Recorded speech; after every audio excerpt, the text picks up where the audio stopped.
السلام علیکم ورحمۃ اللہ وبرکاتہ۔ سب سے پہلے تو تمام ویورز کا شکریہ ادا کرتا ہوں کہ انہوں نے ایک نئی پہل کو یعنی جو لوگوں کے ہدایت کے لیے جو سٹوریز وغیرہ ہے انسپائرنگ سٹوریز وہ میں نے کل ڈالی تھی تو کافی لوگوں کو پسند آئی اور ہمارے سبسکرائبرز نے پورے ویڈیوز بھی دیکھے، تو اس کے لیے شکر گزار ہوں۔ آج میں انشاءاللہ آپ کو بتانے والا ہوں ایک عمل جو حضرت موسیٰ علیہ السلام کا عمل ہے۔ حضرت موسیٰ علیہ السلام کی ذات کو کون نہیں جانتا، اس لیے کہ آپ کی ذات وہ ذات ہے کہ قرآن کریم میں بھی کافی مرتبہ آپ کا ذکر آیا،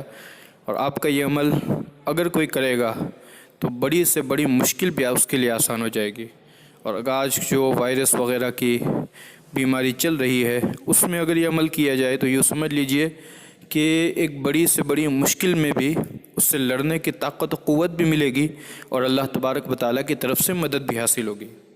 تو اس کا پہلے پس منظر سن لیجئے تاکہ آپ کو اس عمل کرنے میں آسانی ہو، اور جب بھی آپ دعا پڑھیں حضرت موسیٰ علیہ السلام کا تصور کریں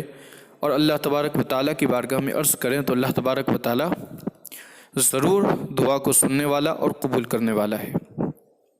حضرت موسیٰ علیہ السلام کا ایک واقعہ ہے، اگر آپ پورا واقعہ پڑھنا چاہتے ہیں نیچے ہماری لنک انشاءاللہ میں دے دوں گا، تو آپ جا کر ہماری ویب سائٹ پہ پورا واقعات بھی پڑھ سکتے ہیں۔ کافی لمبا واقعہ ہے، لہٰذا تھوڑا سا بتا دوں پس منظر کہ حضرت موسیٰ علیہ السلام جب فرعون کے دربار سے یعنی فرعون کے وہاں رہتے تھے، اس کے بعد جب وہاں سے آپ بھاگے اس وجہ سے کہ آپ نے ایک فرعونی کا قتل کر دیا تھا اور جائز صورت میں کیا تھا، لیکن جب مدائن پہنچے تو کوئی آسرا نہیں تھا اور کوئی ایسا شخص موجود نہیں تھا جو آپ کو گھر پہ لے جائے، مطلب بے یار و مددگار، کوئی آسرا، نہ کوئی گھر، نہ کوئی پہچان والا۔ تب آپ ایک کنویں پر پہنچے اور ایک کنویں پر پہنچنے کے بعد جو تمام لوگ تھے وہ کنویں پر اپنی بکریوں کو پانی پلا رہے تھے، لیکن دو جو عورتیں تھیں یعنی لڑکیاں تھیں وہ دور کھڑی تھی اور انتظار کر رہی تھی کہ تمام لوگ چلے جائے، اس کے بعد ہم لوگ پانی پلائے۔ لہٰذا جب تمام لوگ گئے تو آپ نے سوچا کہ یہ بڑی نیک خاتون معلوم ہوتی ہے، آپ نے انہیں روکا اور جلدی سے کنویں پر آپ نے خود بھی پانی پیا اور ان کی بکریوں کو بھی پانی پلایا، اور اس کے بعد وہ اپنے گھر کی طرف جو بچیاں تھیں وہ لوٹ گئی، اور وہ دو لڑکیاں جو تھیں، بچیاں جو تھیں، وہ حضرت شعیب علیہ السلام، وہ بھی اللہ کے نبی تھے، حضرت شعیب علیہ السلام کی بچیاں تھیں۔ حضرت شعیب علیہ السلام نے پوچھا کہ کیا بات ہے، آپ بہت ہی جلد بکریوں کو پانی پلا کے لوٹ گئی؟ آپ نے یہ کہا کہ ایک نیک شخص تھا، اس نے ہماری مدد کی اور ہمیں پانی پلانے میں آسانی ہوئی۔ حضرت شعیب علیہ السلام نے ان کی باتوں سے جان لیا کہ یہ کوئی عام شخص نہیں ہے، لہٰذا آپ نے انہیں بلوایا۔ حضرت موسیٰ علیہ السلام جب حضرت شعیب علیہ السلام سے آپ کی ملاقات ہوئی اور ملاقات ہونے کے بعد وہاں مہمان ہوئے اور حضرت شعیب علیہ السلام کے ساتھ ہی چند دن گزارے،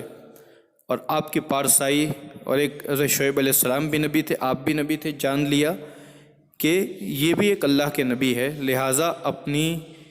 بڑی بیٹی کا نکاح حضرت موسیٰ علیہ السلام سے کر دیا گیا۔ اس طریقے سے آپ کی تمام پریشانیاں دور ہو گئی، لیکن ان پریشانیوں کو دور ہونے کی وجہ کیا تھی؟ تو آپ کی پریشانی اور آپ کی مشکلیں جو دور ہوئی تھی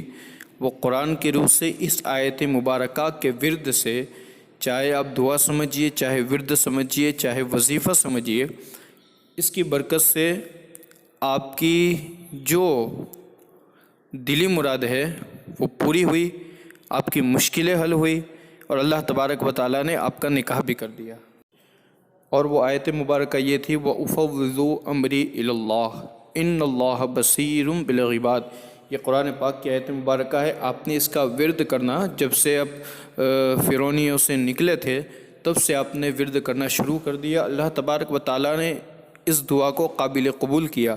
ہم بھی اگر اسی دعا کو پڑھیں، اس کا طریقہ بھی سن لیجئے کہ اس دعا کو پڑھنے کا طریقہ یہ ہے کہ آپ ہر نماز کے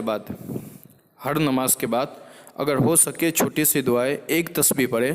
اگر نہ ہو سکے تو پھر 11 مرتبہ پڑھ کر اللہ تبارک و تعالیٰ کی بارگاہ میں دعا کریں، جو بھی آپ کی حاجت ہو، پریشانی ہو یا روزی میں تنگی ہو، رب کی بارگاہ میں پیش کریں، اللہ تبارک و تعالیٰ کی بارگاہ میں عرض کریں، اور قوی امید ہے کہ اللہ تبارک و تعالیٰ جو ہے آپ کی حاجتوں کو پوری فرمائے گا۔ السلام علیکم۔